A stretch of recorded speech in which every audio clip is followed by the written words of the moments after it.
As a buyer, you're going to see a lot of houses. Those houses can for sure overwhelm you. So these are my tips for when viewing a house, what to look for, what to keep in mind, and some other fun, exciting things. So stay tuned if you're interested.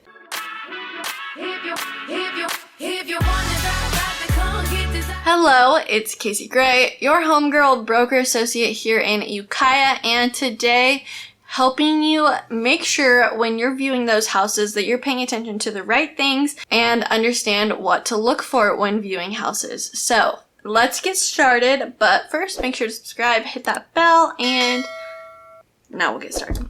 So tip number 1 is read over your wants and needs list again, just to make sure that you know what's important and that you're not going to compromise for things that are on your needs list, especially if the house, doesn't fit what you're looking for.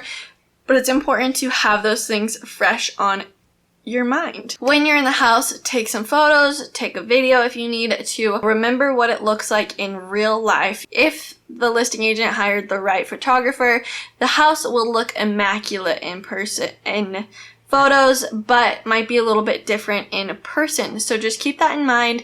If you feel like you forget things, especially if you're viewing a lot of properties, it's important to, take your own photos, take your own videos so that you know what you're looking at, when you go back to evaluate the house. Tip number 3 is remember you can't change the lot or the location. So if the land around the house isn't ideal for what you need, whether it's your dogs, whether it's the driveway, whether it's, how active your kids are, keep those things in mind when viewing the property because you can't change that, especially the location. If it's too far away from your house or it's down a windy road that you don't feel safe with your kids driving on, keep those things in mind when looking at the house and when driving out there. Tip number 4, don't get distracted by decor or staging, whether it's the presence of the staging or the lack thereof. So if you walk into a house and the layout is perfect, but they have a ton of clutter and it's overwhelming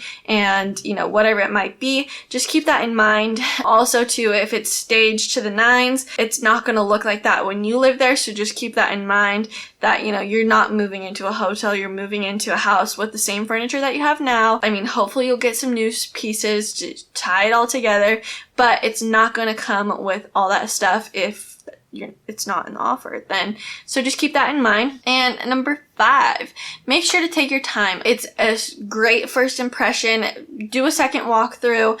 Make sure you're looking at small things, where would you be cooking? Where would you be eating? How easy is it to get from bed to the shower in the morning? Small stuff like that. If you're initially stunned by how amazing the house is, then you're going to want to take a look at, some of those smaller things so that you have a better understanding of what you're getting yourself into if you do decide to make an offer. I hope these tips help you out. I have a free download that you can take with you when going to see a house, so click the link down below to get that and my free buyer's guide. And if you have any questions about the home buying process, make sure to check out some of my other videos. Feel free to give me a call if you want to go see some houses or get pre-approved or have a buyer's consultation or just want to know where to have lunch. So thank you so much for watching, and I'll see you in the next video.